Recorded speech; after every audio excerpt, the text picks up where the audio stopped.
Organising చేస్తున్న పెద్దలు, మన వచ్చినటువంటి రాజ్యసభ సభ్యులు, బీసీల కోసం నిరంతరం తన జీవితాన్ని త్యాగం చేస్తూ నిరంతరం దేశం మొత్తం కొట్టినటువంటి పెద్దలు ఆర్ కృష్ణన్న, మాజీ రాజ్యసభ సభ్యులు పెద్దలు హనుమంతన్న, జస్టిస్ ఈశ్వరయ్య సార్, మిగతా బీసీ కుల సంఘాల నాయకులందరికీ ఈ వేదిక తరపున ఉద్యమం వందనాలు. ఈరోజు రిజర్వేషన్లు సాధించడంలో ఒక భాగం అయితే, రిజర్వేషన్లను వ్యతిరేకించడంలో, పసిగట్టడంలో కూడా ఒక భాగం అవుతుంది.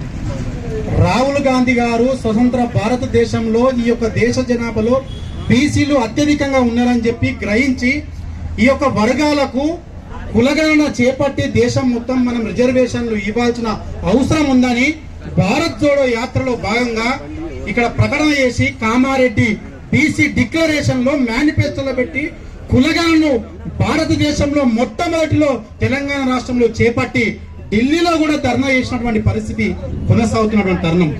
అదేవిధంగా కేంద్రంలో ఉన్నటువంటి బీజేపీ ప్రభుత్వం దేశవ్యాప్తంగా 1931 లో చేసినటువంటి బ్రిటిష్ కాలంలో కులగణన చేపడితే ఇప్పటి వరకు దిక్కులేదు. సగ భాగంలో మనం ఉన్నాం. అడగాల్సిన అవసరం ఉన్నది. నిరంతరం ఈ కార్యక్రమం అనేది ఈ వేదికలనేటి రాష్ట్రం మొత్తం విస్తరించాల్సిన అవసరం ఉన్నది. ఇందిరా పార్కు ఏ విధంగా ధర్నా చౌకులు అయినాయో రాష్ట్రం మొత్తం అదే విధంగా ధర్నా చౌకులు వెలవాల్సిన అవసరం ఉన్నది. ఎందుకు గుర్తు చేస్తున్నంటే స్థానిక సంస్థల ఎలక్షన్లు రాబోయే రోజుల్లో ఉన్నాయి. ఎందుకంటే అడ్డుకునే వ్యక్తులు ఒక సైడ్ అవుతున్నారు.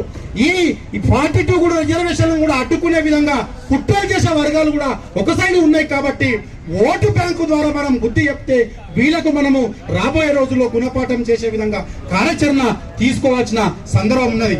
ఎందుకంటే అనుభవజ్ఞులు ఉన్నారు. రాష్ట్రం మొత్తం బీజేపీ ప్రభుత్వము మొసలి కన్నీరు రాజు కాదు. మీరు బీసీ వాదిగా నిజంగా ప్రధానమంత్రి ఉన్నారు కాబట్టి బీసీ వ్యక్తులుగా చెప్పుకోవడం కోసమే కాదు, కేంద్రంలో మీ నాయకత్వంలో ఒక శాఖను ఏర్పాటు చేయండి, రిజర్వేషన్లను ఇంప్లిమెంటేషన్ చేయండి, 9th షెడ్యూల్ చేర్చండి. రాజ్యాంగబద్ధంగా రావచ్చిన హక్కులను సాధించడం కోసం బీసీ వర్గాలు కృషి చేయాల్సిన అవసరం ఉన్నది. ప్రభుత్వం కూడా అటువైపు అడుగులేయాలి కేంద్రంలో.